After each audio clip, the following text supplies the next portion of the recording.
Pontualmente, 18 horas, a gente começa a nossa live de 30 minutos, relacionado, sempre falando de assuntos relacionados à governança.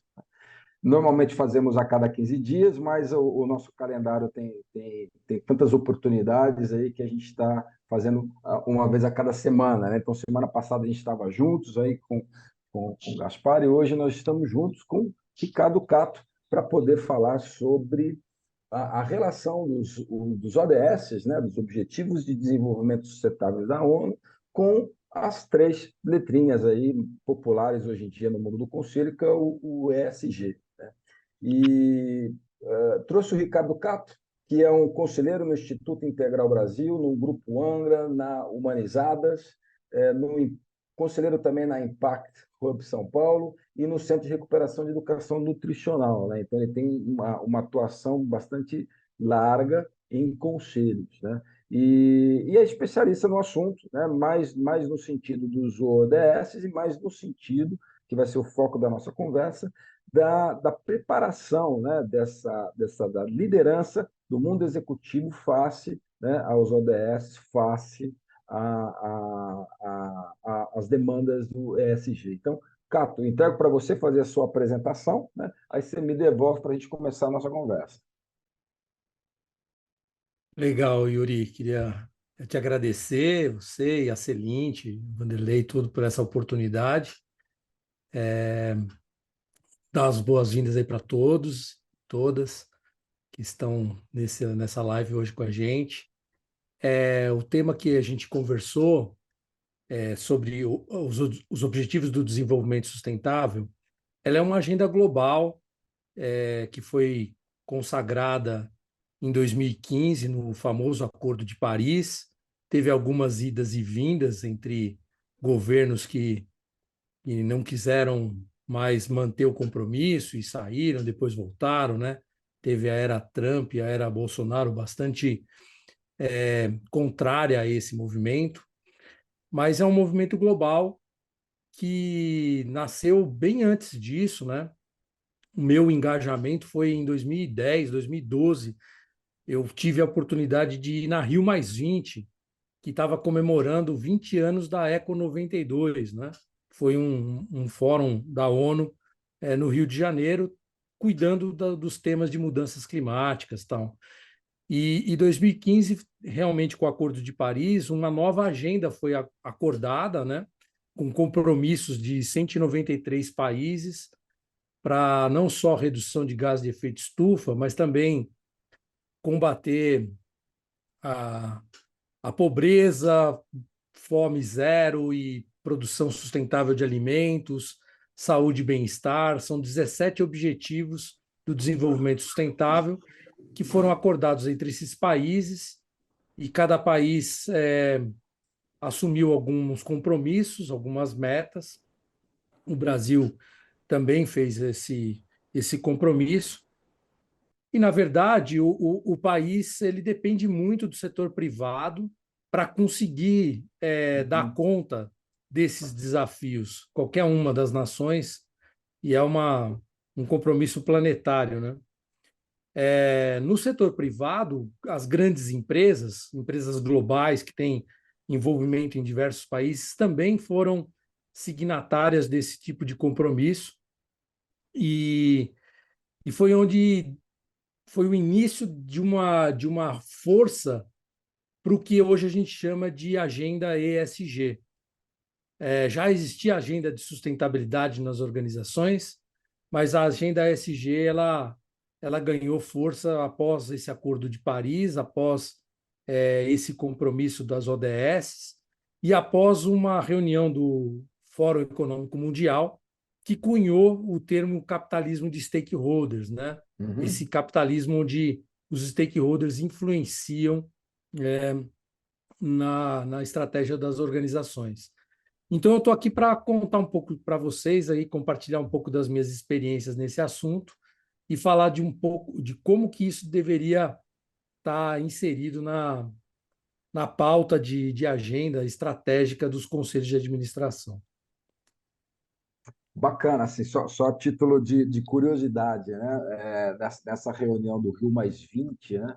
no Rio de Janeiro, eu estava presente, mas o meu propósito na altura era outro, né? Nós aproveitamos a visita do premier chinês, né? Nesse evento para poder assinar um acordo de venda. Né? Na altura, eu trabalhava na Embraer, especificamente na China, né?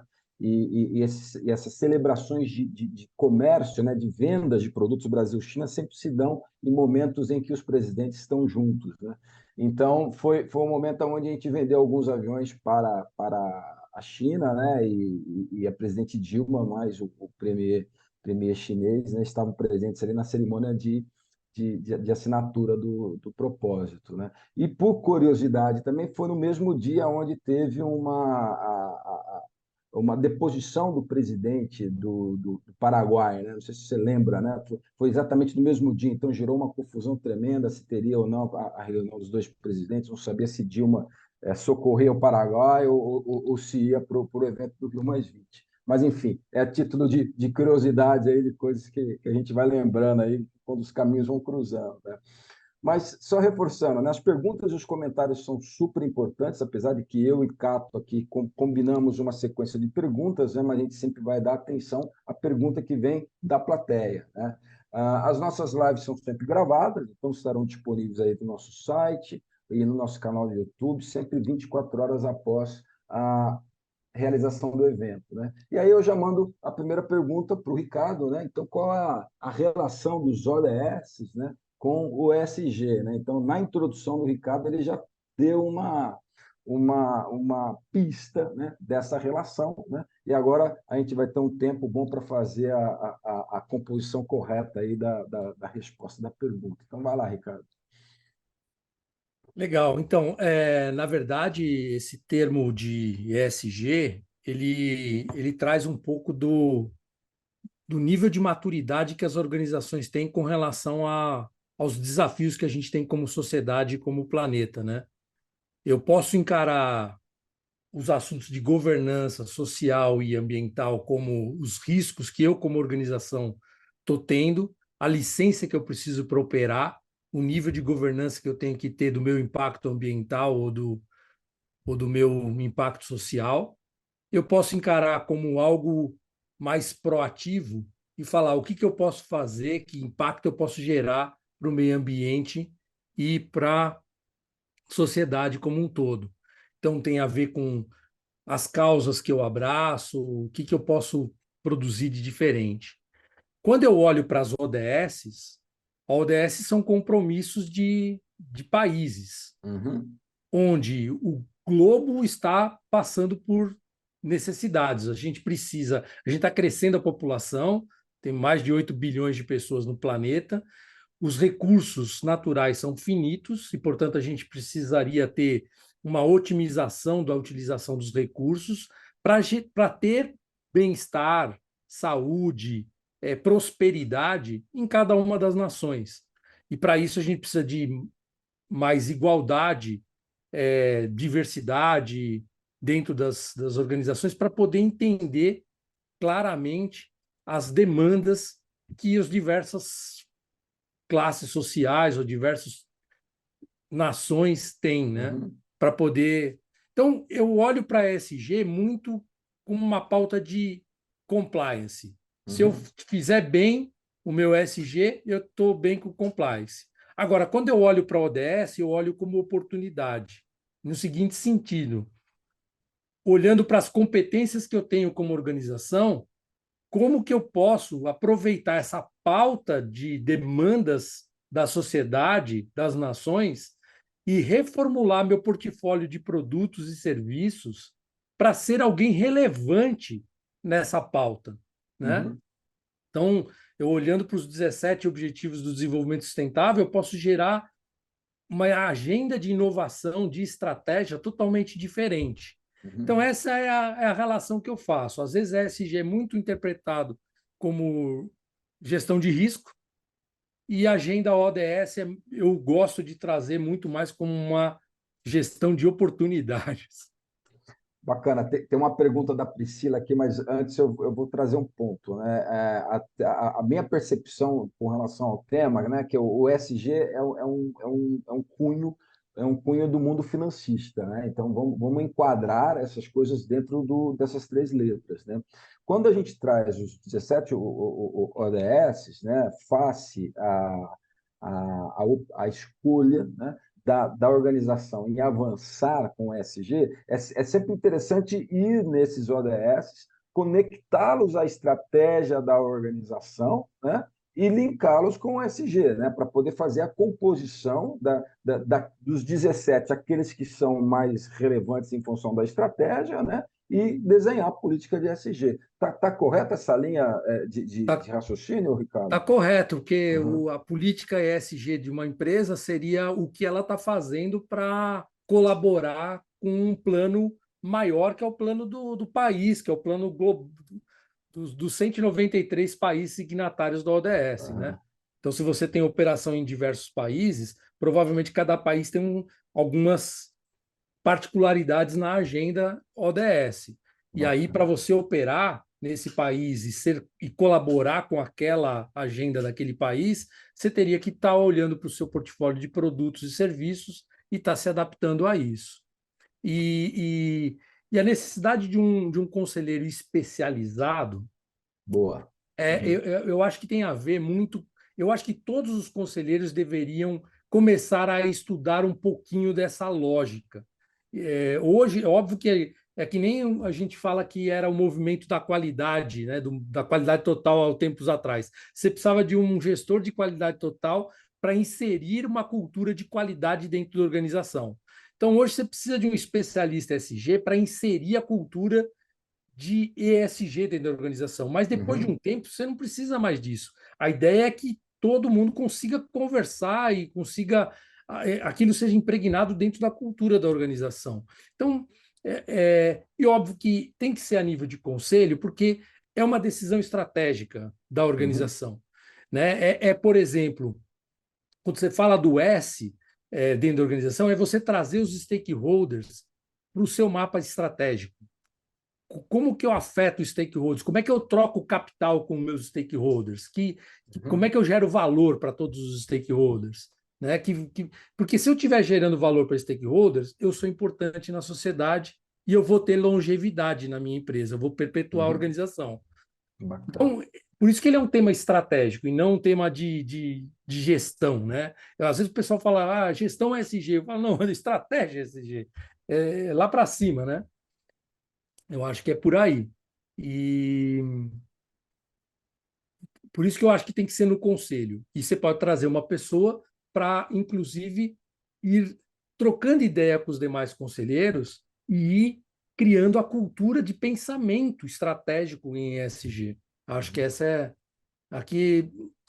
Por que as empresas devem se importar com as ODS, né? O Paulo Que é a trouxe aqui. pergunta do Paulo, isso mesmo. É, então, eu acho o seguinte: é uma questão de sintonia com a pauta global. Os países estão perseguindo essa pauta, ou deveriam estar perseguindo. Os especialistas dizem: nós estamos atrasados. Nós temos lá um compromisso, uma meta até 2030 de ter avanços significativos em cada uma das ODS, né? Principalmente nas mudanças climáticas. Se a gente não fizer isso, algumas algumas consequências vão ficar mais severas. Nas climáticas, a gente já está vendo. O Uhum. degelo dos polos, Uhum. catástrofes ambientais, né? Climáticas, chuvas intensas, Uhum. secas intensas, né? Etc. Então, a gente já está vendo isso: furacões, tornados e questões de plantação, mas tudo isso se você olhar, por exemplo, boa parte da migração dos povos é em busca de alimento e de água. Então, você está tendo uma pressão em alguns países, por exemplo, que estão recebendo pessoas de outras regiões que vão migrando em busca de alimento e água. Então, são questões estratégicas de nação que deveria.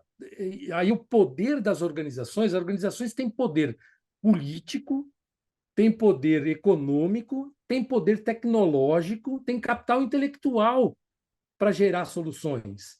Então, se as empresas não olharem para a ODS como uma oportunidade de colocar o seu capital social, seu capital de reputacional, seu capital intelectual, sua inovação a serviço disso, a gente não vence essa agenda. Governo faz política pública que pode incentivar a uma mudança, mas não é suficiente. Pode incentivar com tributação, com subvenção, com investimentos, mas quem faz a transformação efetivamente é o conjunto da sociedade. E esse conjunto da sociedade depende muito das empresas. O setor privado tem muito mais capacidade de gerar inovação, principalmente tecnológica, e implementar do que governo, né? Por mais que o governo financie isso, né? Então, Eu, essa é a minha opinião. eu vou fazer um combinado aqui de um comentário que a Priscila traz e uma pergunta do Ronei, né? Vou colocar nesse ponto um pouco de experiência que eu tenho no caso, né? E vou perguntar para você qual que é a tua opinião, Ricardo, mas vamos lá, né? A Priscila traz o ponto, né? A gestão de stakeholder é muito importante, é extremamente importante, e ela está presente, Priscila, no nível, eu diria que quase que máximo de governança de uma organização. E é um processo extremamente complexo de rodar completamente o PDCA, né? Que os stakeholders eles são múltiplos, né? Cada organização tem que qualificar os seus e manter um canal de comunicação, né, com os stakeholders, né, de via dupla, né? E aí, trazendo o ponto, né, são 17 ODS, né, Ricardo? Aí eu trago uma experiência bem recente aqui de uma entidade que eu trabalho, onde que é focada em educação, né, para o primeiro emprego de menores, né? E nós escolhemos 5 dessas ODS, né, para poder trabalhar na nossa organização, né?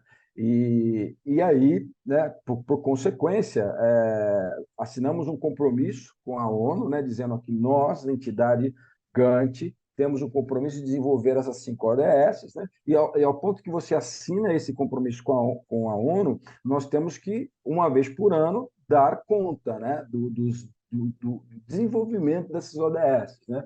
E aí o Ronei traz o ponto, né? Definição dos KPIs e processo de monitoramento, né? Mas só para fechar, né? Apesar de serem 17, né? Não são todas elas que nós trabalhamos, né, Ricardo? São muito relacionadas com a estratégia da organização e sem greenwash, né? Depois que você entra nesse meio, até porque temos que prestar contas para a ONU depois, né? Tem um mapinha que eu posso compartilhar depois que coloca cada setor de atividade da indústria em geral, quais são as principais ODS que ela afeta ou é afetada, né? Então, tem algumas ODS que são comuns a várias indústrias, né? E tem outras que são mais específicas para um determinado setor de indústria, etc. Então, e esses KPIs, etc., você pode olhar depois no site da ONU ou no Pacto Global. O Pacto Global Brasil está bastante ativo. Aliás, o país que mais está crescendo com os signatários do Pacto Global é o Brasil. Porque o brasileiro até é um bom early adopter, né? Ele tem talvez uma dificuldade de finalização. A gente toma bastante iniciativa, mas às vezes a gente tem dificuldade de finalizar e de persistir, né? Uhum. Mas o Pacto Global tem um programa bastante bom de educação, de esclarecimento de como as ODS influenciam cada setor da indústria e como cada indústria pode fazer. E aí tem várias metas que já estão prontas, né? É só você escolher, de acordo com o tipo de indústria, aquilo que faz sentido e os indicadores, né? Você escolhe os indicadores e depois mede a sua situação atual e define alguma meta a ser alcançada num período que faça sentido. Então, o Pacto Global é um caminho bastante legal. Eu vi também aqui o Paulo fazendo um comentário sobre a questão da força da lei, né? Ou seja, muitas organizações se movimentam, né? Na verdade, a cultura do Brasil tem um pouco disso, né? De que é por enforcement, né? É por constrangimento, é por compliance. E muitos acreditam que enquanto não for lei, não vai, né? Eu costumo brincar que existem movimentos por dor ou por amor, né? Por amor ou Uhum. por dor. Por isso que eu falo muito das oportunidades que essa pauta pode gerar para o pensamento estratégico das organizações. Porque se a gente melhorar o nosso conhecimento sobre esse assunto, a gente pode se apaixonar pelo assunto do jeito que eu me apaixonei e que eu conheço vários, eu tenho vários colegas que são apaixonados. E aí você enxerga oportunidade em cada interação, em cada conversa, em cada lugar, né? E fica com vontade de resolver efetivamente. A questão do greenwashing é que é o seguinte: Boa. uma das partes mais relevantes do SG é reputação. As organizações fazem buscando reputação. E aí, o que ela faz? Em vez dela incorporar isso na cultura da empresa e ter envolvimento das áreas operacionais da empresa, de todas as diretorias, ela contrata uma consultoria e vai fazer o relatório de sustentabilidade, o relatório, etc. E tal. E aí você começa a produzir resultados e você começa a produzir como sendo a seguinte: tá bom, eu estou fazendo isso aqui, do lado de cá é business as usual, né? Business as usual, e aqui está o meu relatório com aquelas pequenas modificações que eu fiz, etc, etc e tal. E de vez em quando aparecem uns greenwashings, né? Uhum. Acontecem coisas bem interessantes. Eu costumo utilizar, uma das ferramentas que eu propago bastante aqui nas redes é da Humanizadas, humanizadas.com, que é um mapeamento multi-stakeholders de Uhum. organizações, que mede a maturidade da organização, mede a maturidade da liderança. Por quê? Porque quando a gente olha para a percepção dos stakeholders sobre a maturidade da liderança e da organização, da cultura, a gente vai saber se ela está fazendo greenwash ou não. É só você comparar o relatório de sustentabilidade dela versus o que os stakeholders, quem se relaciona com a empresa efetivamente, diz sobre aquela organização. Então, Uhum. uma perspectiva externa isenta sobre a percepção do stakeholder, o stakeholder sabe. O fornecedor, quando quer vender um produto para aquela empresa, sabe como ele é tratado, um colaborador sabe como ele é tratado, um cliente sabe como ele é tratado, e a partir desse tratamento, a gente consegue entender se a empresa ela é coerente, walk the talk, que a gente fala, né? Uhum. O que ela Uhum. faz e o que ela fala de si mesmo, né? Porque o problema dos relatórios é que eles são autodeclarados. Então, com Uhum. uma boa equipe de comunicação, eu consigo construir um relatório muito bonito, muito legal sobre mim mesmo, né? Eu falando de mim mesmo, né? Agora, quando você chama os stakeholders para conversar, você começa a perceber como que é o tratamento daquela empresa perante os stakeholders. Por isso Uhum. que essa lógica de trazer os stakeholders é fundamental, que aí você começa a entender efetivamente se o stakeholder é importante ou não na estratégia do negócio, né? Perfeito. E Deixa eu começa a pegar o gancho. desmistificar esse Deixa eu negócio. pegar o gancho agora, Cato. Nós falamos lá no comecinho da conversa que é uma questão de conselho do ponto de vista de estratégia, né? É claro que a estratégia ela sempre vem do CEO, mas o conselho influencia na direção dessa estratégia. Bom, posto que aquela organização escolheu, né, desenvolver o ESG baseado em alguns ODS, como que é o processo de comunicação e educação, né, da execução ou do mundo executivo faz que, do ponto de vista de soft skills, para gerar resultado, a gente já conhece a fórmula, mas como que é o processo educacional para o conhecimento e a adoção dos ODS, e não só e somente do ESG, ok? Sim. Então, na verdade, o que a gente fala, né, é que o mundo interno e externo ele está o tempo todo interagindo, né?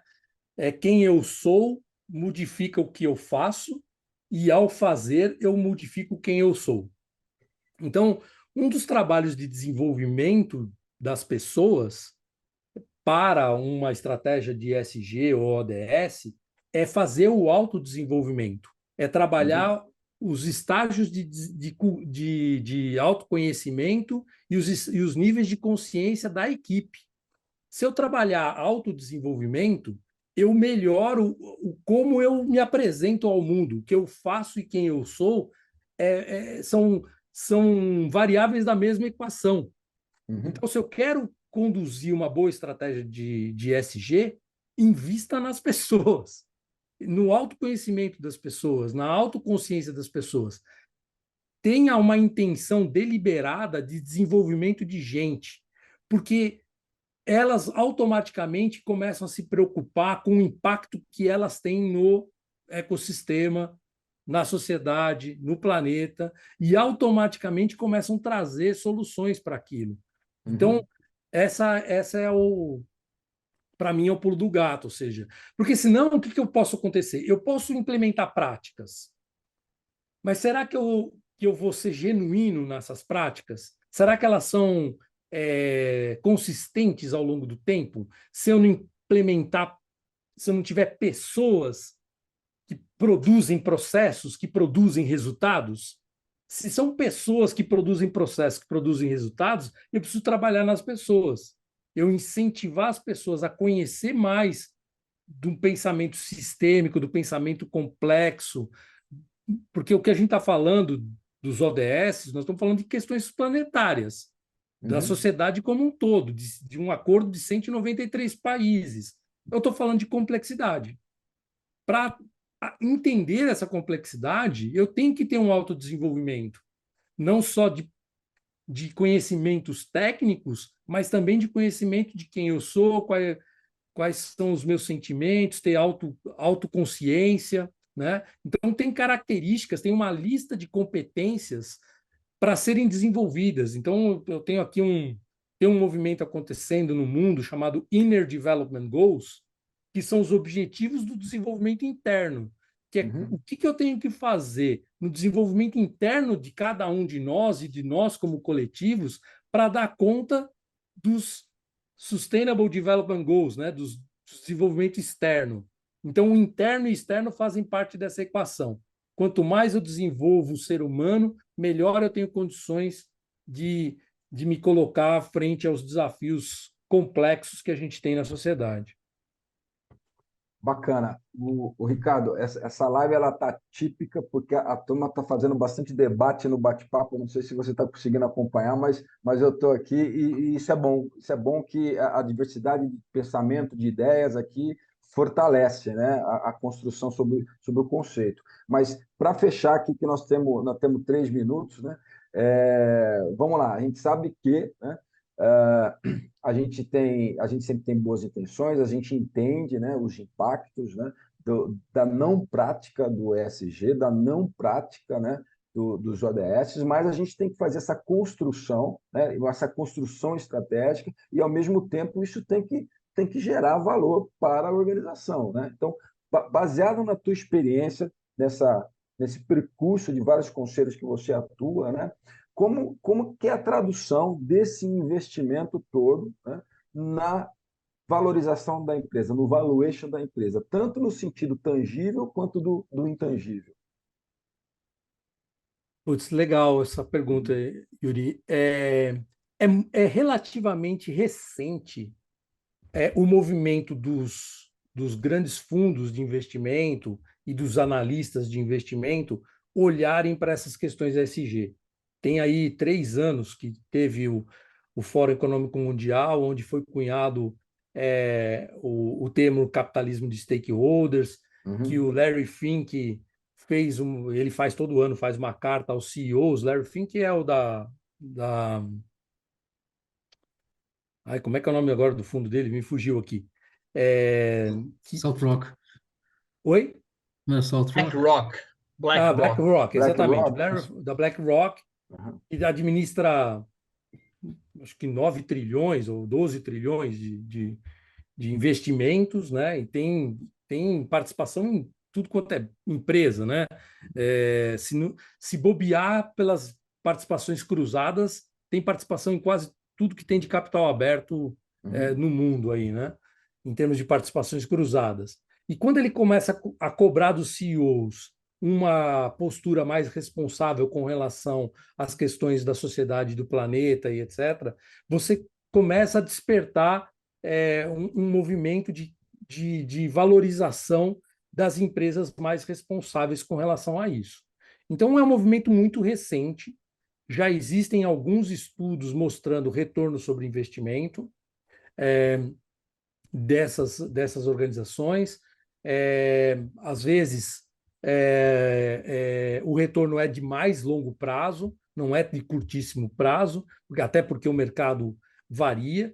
Mas uma coisa que eu acho que é importante levar em consideração é que a gente está falando de longevidade das organizações. Então, é uma questão de você estar a serviço de, de uma sociedade mais justa, mais próspera, portanto, você é valoroso, né?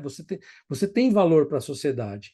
E não é só o capital financeiro que a gente está medindo, a gente está começando a medir os outros capitais que existem. Então, as medidas de retorno, tem o retorno do capital financeiro, que é super relevante, é extremamente importante, mas a gente tem que começar a olhar os outros capitais que as organizações conseguem proporcionar a partir das tecnologias que ela desenvolve, das parcerias, e isso vai ser valorizado no capital financeiro, e é uma questão de tempo, eu não tenho dúvida. Mas já existem vários estudos relacionando isso. Mas ainda é pouco, é muito recente, vai. Nos últimos anos, né, que você está vendo isso. O próprio índice de sustentabilidade empresarial da B3, ele praticamente empata com o índice da B3 como um todo, né? Uhum, uhum. Então, ele não, ele não tem um diferencial tão grande assim, né? Até porque o nosso mercado de capitais ele é bem pequeno. Então, essa valorização. Mas, se você olhar algumas empresas de capital fechado, o quanto que elas, o valuation delas, como evoluiu a partir do momento que ela abraça a pauta, abraça a agenda e atende, ela é de outra natureza, inclusive até do que o mercado de capitais. Perfeito. Ricardo, muito obrigado aí pelo seu tempo. Você viu que você perguntou por 30 minutos, né? 30 minutos passa muito rápido, né? E sobra ainda muito assunto para poder preencher. Mas a gente sempre tem algumas ideias na live que a gente puxa outra e espero que possa ver você novamente em breve. Então, entrego para você fazer suas despedidas e depois você me devolve aqui para fazer o fechamento, por favor. Não, sem dúvida, Yuri. Realmente o tema é fascinante, tem um monte de facetas que a gente pode analisar, né? E eu poderia ficar aqui mais 2 horas batendo papo com vocês facilmente. Então eu agradeço a oportunidade de estar hoje. Vou deixar aqui também o meu e-mail para quem Uhum. quiser depois entrar em contato ou telefone. Acho que esse tema aqui é extenso e eu adoraria conversar com quem quiser aqui para a gente poder conversar mais. Perfeito. A Obrigado. gente, a gente carrega a live no nosso site, junto com a live vai a extensão do bate-papo, então lá vão estar as informações do LinkedIn, do Ricardo, né, para que vocês possam fazer contato. É sempre muito positiva essa interação de quem assiste, né, a live com quem foi o ator principal da live. Então, muito obrigado aí pela presença de vocês e semana que vem a gente está junto novamente no dia 26/4, né? Dessa vez nós vamos falar de um tema super bacana, que é a cultura organizacional, é um assunto de conselho, né? Então é uma evolução, né, a mais que a gente faz nesse processo todo de conselho, que agora é trazer a responsabilidade do conselheiro, né, na formatação e no desenvolvimento da cultura organizacional, que só ela mesma, a gente falou muito dela nessa conversa com o Ricardo, que vai nos ajudar aí a destrinchar o planejamento estratégico e ele tendo participação dentro do SG, alavancar as questões do ESG e dos ODS. Então, A cultura faz brigadíssimo. toda parte dessa conversa toda aqui de Faz mesmo, ESG. Tá faz tudo mesmo. E junto. olha, nós vamos ter 30 minutos, mas eu estou vendo que ali vai ter que desmembrar em várias também, porque é um assunto extremamente longo. Mas, enfim, temos que abraçar a conversa. Então, brigadíssimo aí pela presença de vocês e até a próxima. Obrigado Até a pela próxima. Um abraço oportunidade, a Yuri. todos. Eu agradeço. Valeu.